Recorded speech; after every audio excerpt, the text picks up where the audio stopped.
Welcome back to Primetime Sports Tuesday.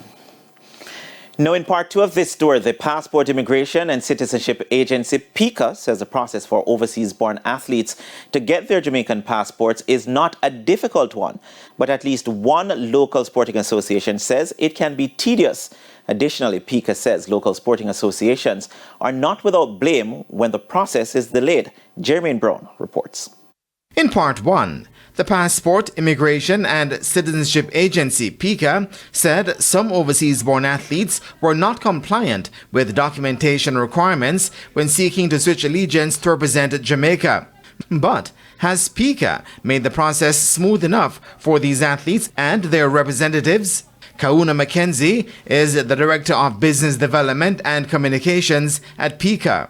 Once your documents align, PICA has no problem in assisting expeditiously through the process to make sure that it goes over for your passport to be produced. Once the document is non-compliant, the onus goes back on the applicant to make sure that it becomes compliant. So we will inform you of areas that you need to work on quickly so that it becomes compliant, so that the process moves through very quickly. But President of the National Gymnastics Federation of Jamaica, Nicole Grant, says that there's one aspect that has proven tedious. When they do the application overseas with the offices overseas, whether it's in the US or in England or Canada, it is a disaster. It's as if it didn't make sense for them doing it through that mode, because it takes a very long time for them to get it. And when they do come to Jamaica to go into the office to get it done. But PICA insists there are contingencies in place to assist in this regard. The missions make sure that it is compliant. Once it is compliant, then the persons can pay courier fees on that for it to be sent directly to PICA and from PICA directly back to the missions. That's the shortest possible. Local sporting associations are also not without blame in the process sometimes being delayed. But when it goes to PICA, sometimes we really cut it close, because sometimes, for example, we'll have a game in March and then the documents will reach PICA sometime in March, like a week or two before the game.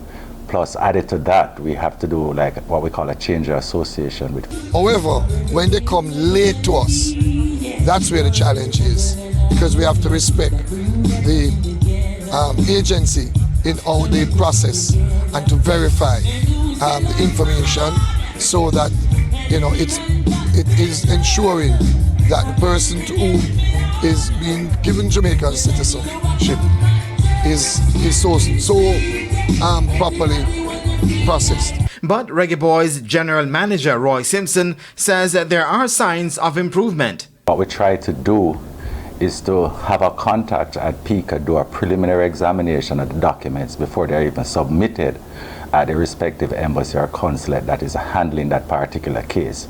So when we get it to PICA and they look at it, they will say, listen, there's a mismatch on the birth certificates. Then we'll send it to RGD, and then RGD will say, Roy, you need to do a correction, an error to that document, or you need to do a late entry or name, because interestingly, in the final installment, PICA and the local sporting associations look to work closer in tandem to help the overseas-born athletes acquire their Jamaican passports.